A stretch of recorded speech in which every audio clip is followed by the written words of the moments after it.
충수 이런 거 봐야죠. 자, 우리 건물 높이는 어디서부터 어디까지를 건축물의 높이라 그래요. 건축물 높이란 지표면, 지하는 높이에 들어가잖아요. 지표면으로부터.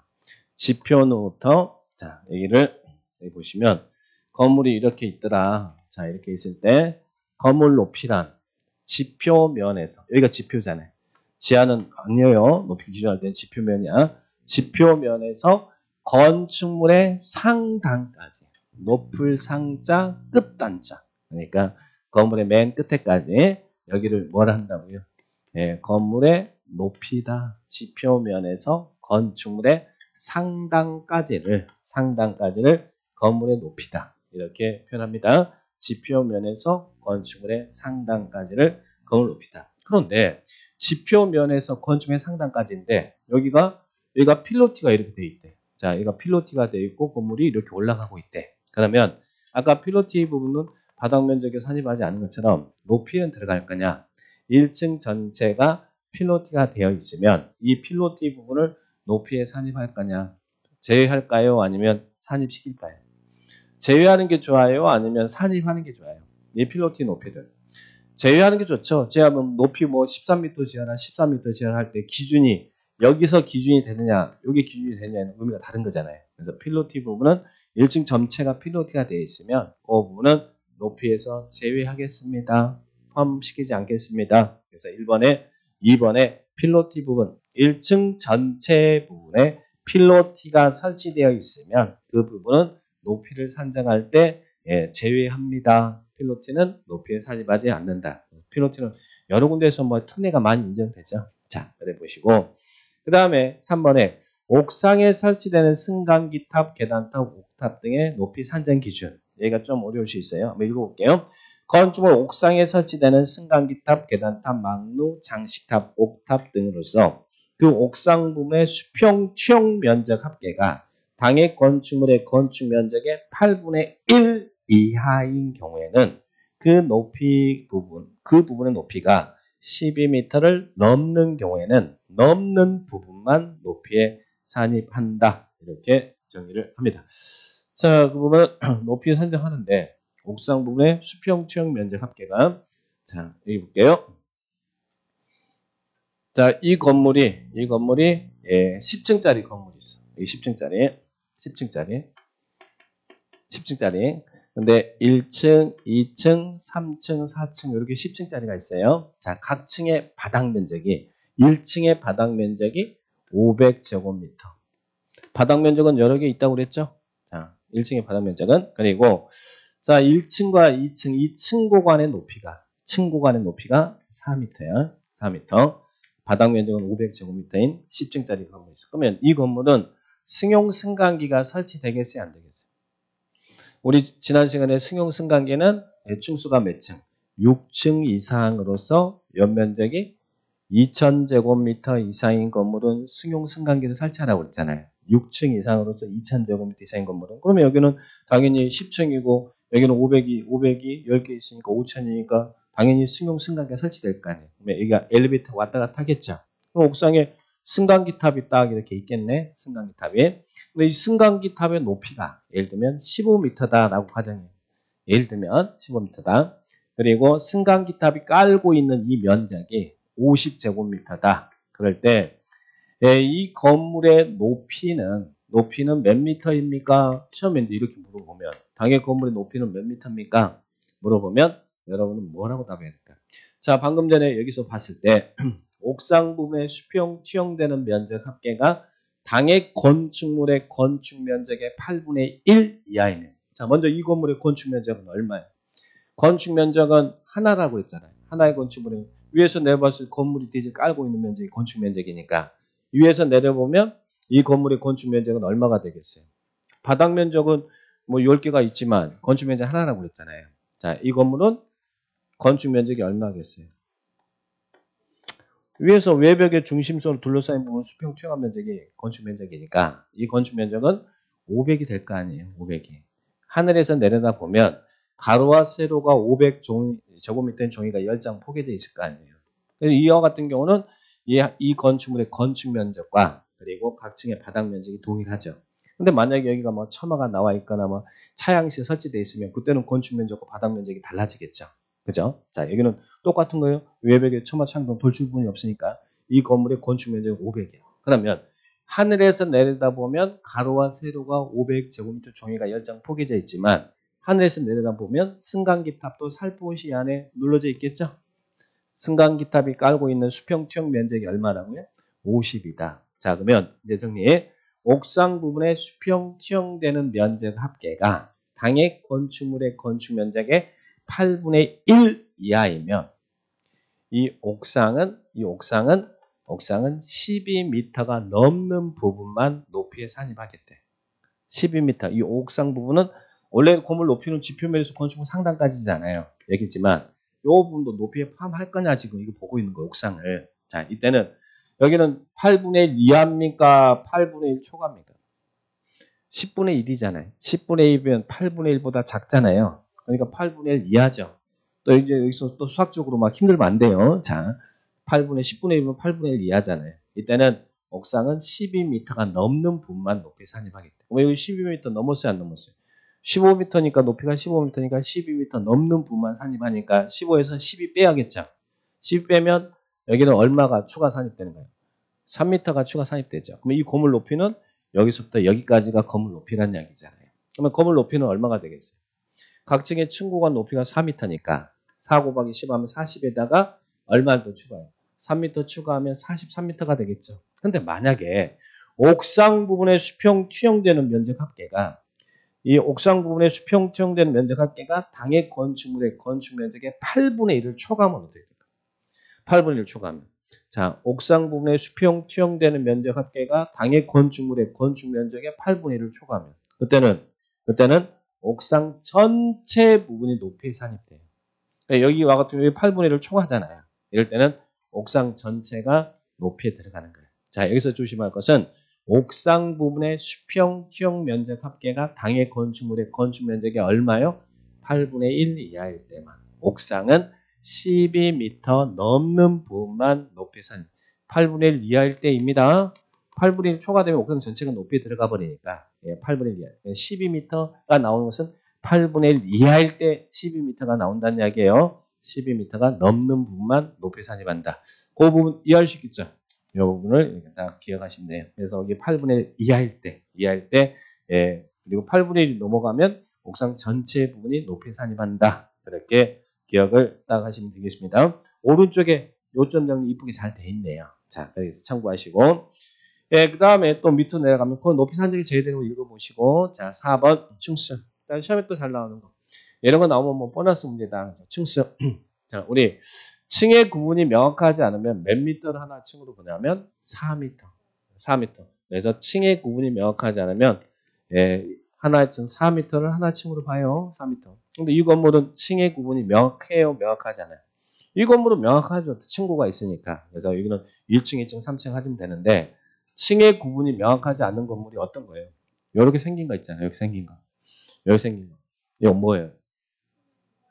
여러분 자주 다니시는 나이트클럽. 그죠? 요즘 바빠서 못 가요? 공반이라고? 돔나이트.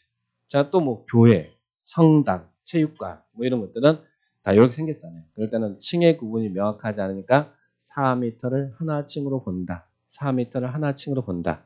예, 기억하시고. 그 다음에 또 요거 잘 틀려요. 요거.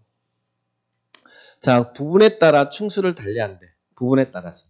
자, 우리가 건축법에서는 뭐 이렇게 위에 이런 고저가 있거나 높낮이가 다르면 건축법은 다 가중평균 하거든요. 가중평균 하는데 층수만큼은 층의 구분이 이렇게 달라. 층의 구분이 하나의 건물인데 여기는 5층이고 여기는 7층이고 10층이다. 그럴 때 이 건물의 층수는 가중평균한 층수를 건물의 층수로 보는 거예요. 바닥 면적이 각각 300, 300, 300인데 이 건물의 층수는 가중평균한 층수를 건물 층수로 보는 게 아니라 그중 가장 많은 층수를 건물의 층수로 본다는 얘기예요. 그래서 이 부분을 가중평균한 층수를 건물의 층수로 본다 그러면 안 돼. 우리가 높낮이가 다르면 다 가중평균이에요. 건축법은. 그런데 층수만큼은 가중평균하는 게 아니라 그중 가장 많은 층수를 건물의 층수로 본다. 여기를 가중 평균한 충수로 본다라고 시험에 잘 물어보니까 조심하셔요. 충수는 그중 가장 많은 충수를 건물의 충수로 본다. 그렇게 꼭 기억하시기 바랍니다. 자, 그래 보시고. 자, 그 다음에 또 하나. 자, 충수산정에 제외되는 것. 우리는 63빌딩의 비밀을 알고 있다 그랬죠. 63빌딩은 63빌딩이다 아니다. 아니다. 왜 아니에요? 건축법에서 지하층은 건물 충수에 산입하지 않는다고 그랬잖아요. 지하층은 건물 충수에 산입하지 않는다 그랬죠? 63빌딩이 아니라 60빌딩이라고 그랬잖아요. 근데 문제는 이 옥상은 그러면 지하층은 충수에 산입하지 않는데 이 옥상은 충수에 산입할까? 지하층은 충수에 산입하지 않는다고 그랬는데 옥상은 산입할까? 예, 옥상은 이 8분의 1을 기준으로 옥상부 이것도 또 8분의 1이 나와요. 옥상부의 수평 취용되는 면적 합계가 당해 건축물의 건축 면적의 8분의 1 이하이면 옥상은 충수에 산입하지 않습니다. 옥상은 8분의 1이 넘어가면 옥상은 충수에 산입해요. 자, 그러면 자, 이거 보세요. 높이하고 충수를 정리하는데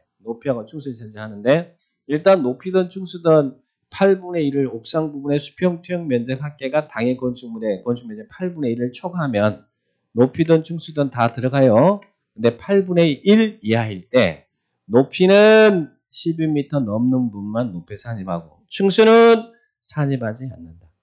8분의 1이 초과되면 높이든 충수든 다 들어가니까 예, 이 8분의 1 이하일 때 높이는 12m가 넘는 부분만 높이 산입하고 충수는 산입하지 않는다. 그래서 이 부분만 잘 체크를 해 놓으시면 되겠습니다. 자, 해보시고 예, 그래서 1번, 2번 이렇게 보시고요. 자, 3번, 4번은 뭐 필로티 부분이니까 여러분들이 보시면 되겠고 자, 그 다음에 예, 밑에 층고. 자, 층고.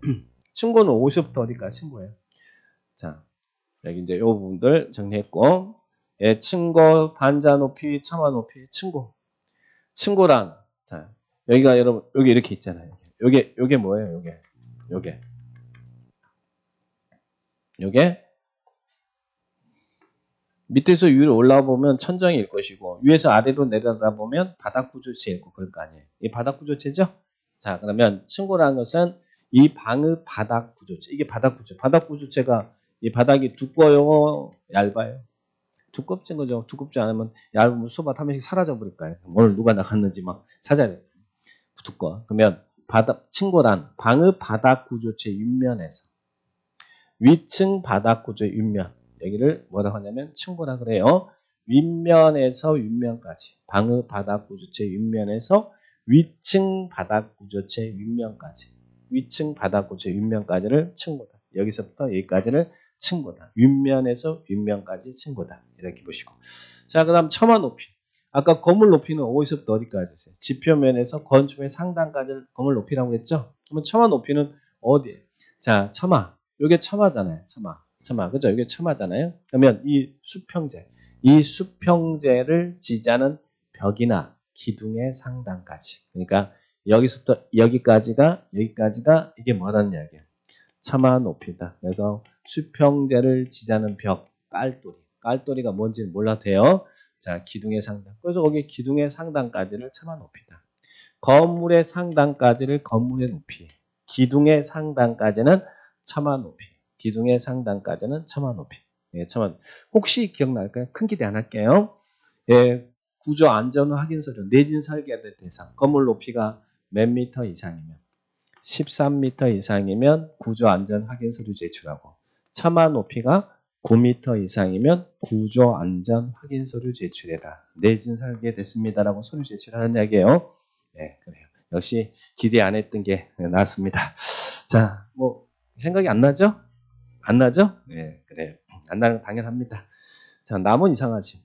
자, 그 다음에 이제 반자 높이. 자, 반자. 여기 이제 우리 밑에서 위로 올려보면 위에서 내려보면 이게 바닥이지만 밑에서 위로 올려보면 이게 천정이 될 거 아니에요. 우리 볼 때. 그죠? 그럼 이게 천정인데 천정에 마감재가 되어 있는 요 부분을 뭐라고 하냐면 반자라 그래. 반자. 천장에 마감재된 요 부분이 요거 반자라는 거예요. 그럼 반자 높이는 이 방의 바닥 구조체 윗면에서 자, 반자까지를 말한다. 반자까지. 여기서부터 여기까지를 뭘 한다고요? 네, 반자 높이. 그러니까 여기서부터 여기까지가 반자 높이란 이야기예요. 천장의 마감재가 되는 요 부분을 반자라고 하거든. 그러니까 방의 바닥면에서 반자까지를 뭐라 한다고요? 반자 높이. 그래서 반자 높이, 처마 높이, 층고. 그래서 이런 분들 개념 정리 딱 하시 바랍니다. 그래서 이런 면적에 관한 높이, 층수, 층고 시험에 나올 것 같아요? 안 나올 것 같아요? 나오죠. 잘 나와요. 자, 그 다음에 밑에 건축물이 있는 대지의 분할지하. 너무 쉽습니다. 나오면 절대 틀리면 안 됩니다. 자, 이 건물이 있는 대지에 아니에요? 이 건물이 있는 땅이죠. 건축가 와서 건물 둘 수 있는 건물이 있는 땅. 그죠? 건물이 있는 대지. 이걸 우리는 뭐라 그래요? 학교에서 건부지 그러잖아요. 건물이 있는 대지. 우리 건축법에서는 이 건물이 있는 대지는 이러이런 기준에 미달되게 분할할 수 없다. 그래서 과소토지가 되니까 분할 금지. 용도 지역별 분할 제한이 있습니다. 자, 그러면 이건 기준이니까 암기하셔야 돼. 건물이 있는 대지는 여기 건물이 있는 땅이다. 그러면 주거지역에서는 이 분할 후 면적이 얼마 기준에 미달되면 분할할 수 없어요. 60제곱미터 기준에 미달되면 분할 안 된대. 과소토지가 되니까 분할 제한입니다. 예, 주거지역은 60제곱미터 기준에 미달되게 분할할 수 없다. 그리고 상업지역과 공업지역은 얼마예요? 150제곱미터 기준에 미달되게 분할할 수 없다. 과소토지 아예 분할 금지입니다. 분할 금지, 분할 제한해. 주거지역은 60, 상업공업은 150. 그리고 녹지지역은 얼마? 200제곱미터 기준에 미달되게 분할할 수 없다. 그리고 기타 지역은 주거지역과 똑같아. 주거지역과 똑같아. 기타 지역은 60제곱미터 기준에 미달되게 분할할 수 없다. 용도지역별 분할 제한. 그래서 과소토지가 되니까 분할 금지에 이런 거 시험에 나오면 틀리면 안 되는 것이겠죠. 근데 기타 우리 건축법의 이러이런 관련 규정을 위반하는 분할을 해서도 안 된다. 그래서 이게 이제 분할 제한과 관련 있는 건축법 규정이에요. 건축법에 이러이런 규정을 위반하는 분할은 해서 안 된다. 그래서 기타 오른쪽에 여기 있는 다음 기준에 못 미치게 분할할 수 없다 나오죠. 자, 첫 번째 대지와 도로 관계. 우리 대지와 도로 관계. 대지는 도로에 몇 미터 이상 접해야 돼. 접도. 너비는 도로 너비가 4m고 접도는 2m 이상 접해야 되죠. 그래야 맹지 탈출이잖아요. 근데 분할해서 그 접도가 2m에 미달되면 안 된다는 이야기예요. 대지와 도로 관계 규정을 위반하는 분할해서는 안 된다. 대지와 도로 관계. 자, 그 다음에 건폐 용적률의 분모가 뭐였어요? 아까 건폐 용적 분모가 대지 면적이잖아요. 그럼 분할이 이루어지면 대지 면적이 줄어들겠네? 분할이 되면 대지 면적이 줄어들면 어떤 문제가 발생해요? 이 법정 건폐 용적률을 위반할 수 있잖아요. 그는 위반하는 분할은 해서는 안 된다는 이야기예요. 그래서 건폐 용적률을 위반하는 분할하면 안 된다. 대지 면적이 줄어들면 건폐 용적률 위반하겠잖아요. 법정 건폐 용적률을 위반하는 분할해서는 안 된다. 그리고 또 여기 조심. 대지 안의 공지입니다. 공개 공지 아니고 대지 안의 공개 공지는 쉼터잖아요. 일정한 책에 있는 일정 건물만 공개 공지 확보하고 대지 안의 공지는 여기가 건축선이라든지 그리고 인접대지 경계선에서 이 공지를 만들어요. 이 공지를 만드는 이유는 주차 공간 확보나 사생활을 보호하기 위해서 하는 거예요. 이게 쉼터가 아니에요. 공개 공지는 쉼터지만 대지 안의 공지는 다른 거네요. 우리 건축법에는 대지 안의 공지를 확보하도록 하는데 그 공지 규정을 위반하는 분할해서 안 된다. 그리고 또 높이장, 건축물의 높이장, 이제 이게 일반적인 가로구역의 높이장이고 또 일조권 확보된 높이장, 이게 다 높이장 관련돼 있어요. 이런 관련 규정을 위반하는 분할해서는 안 된다. 그래서 이런 분할 제한과 관련 있는 사항들 딱 한번 체크해 주시고. 그런데 여기서는 자 이거 분할 금지고 막 그런다고 했잖아요. 이거 건축법 이런 규정 위반하면 안 되는데 이 규정에 예외가 있어요. 그 밑에 건축 협정이 체결되면요. 협정이 체결되면 이쁜 건물 지을 수 있도록요. 이 분할 제한 규정을 적용받지 않습니다. 그래서 건축 협정이 체결된 대지는 분할이 가능하다고요, 안 된다고요? 가능하다. 그래서 거기에 3번에 건축 협정이 인가된 경우 그 협정 대지 대상이 되는 대지는 분할할 수 있다 나오죠? 그래서 협정이 체결된 지역은요, 이쁜 건물 지을 수 있도록 분할도 인정해 준다. 뒤에서 이제 건축 협정이 바로 나올 거거든요. 자, 그러면 여러분들